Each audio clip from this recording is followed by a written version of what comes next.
Hello bros, welcome to our channel. তো guys, আজকে সকাল থেকে ভীষণ পরিমাণে বৃষ্টি হচ্ছে। মানে কি বলবো, দোকান খোলার ভেবেছিলাম, দোকান খুলবো আজকে, কিন্তু খুলতে পারিনি। এই ওয়েদার ভালো হচ্ছে, তো এই ওয়েদার খারাপ হচ্ছে, কিছুতেই সম্ভব হচ্ছে না দোকানটা খোলার। তো বনগা থেকে কিছুটা দূরেই আছে পাটশিমলে। আসলে সেইটা কথা না, আজকে মানে ওকে বলেছিলাম বিকেলটা দোকানটা বন্ধ রাখতে, কারণ আজকে একটু প্ল্যান ছিল আমরা পাটশিমলে ঘুরতে যাবো, চা খেতে যাবো। কারণ অনেকদিন ধরেই আমরা একদিন গেছিলাম পাটশিমলে চা খেতে, বাট আমি যাইনি, আমাকে নিয়ে যায়নি, আমাকে এই তো নিয়ে না, যায়নি। সেদিনকে ও ছিল না, বাট কিছু একটা প্রবলেম হয়েছিল যে কারণে ওকে নিয়ে যায়নি। ওর ক্যাফেতেই বেবি ছিল।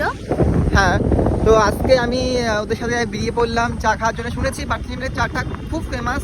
যারা যারা বনগাঁয় থাকো, অনেকেই বেশিরভাগ জানো যে পাটশিমলের ওই ক্যাফেটা ভীষণ পরিমাণে ফেমাস একটাই উদ্দেশ্যে, কারণ ওটা ক্যাফে না, ওটা হয় চায়ের দোকান। তো চায়ের দোকান ক্যাফে মানে চা খেতে গেলেই এখন মানুষ তাকে ক্যাফেই ধরে নেয়। না, তো তার জন্যই বললাম ক্যাফে। ওই চায়ের দোকানটা খুব ফেমাস, আর ওর চাটা ভীষণ ভীষণ পরিমাণে খুব টেস্ট। তো আজকে সেই চাটা খেতেই যাচ্ছি, তোমরা সাথে থাকো, ভিডিওটা দেখতে থাকো। আর আমাদের রাস্তা, এই রাস্তাটা তোমাদেরকে আমি দেখাতে পারলাম না, আর তার আগে আমরা কি রাস্তা পার করে এসেছি। তো চলো যাওয়ার সময় সেই রাস্তা আবার দেখাবো তোমাদেরকে।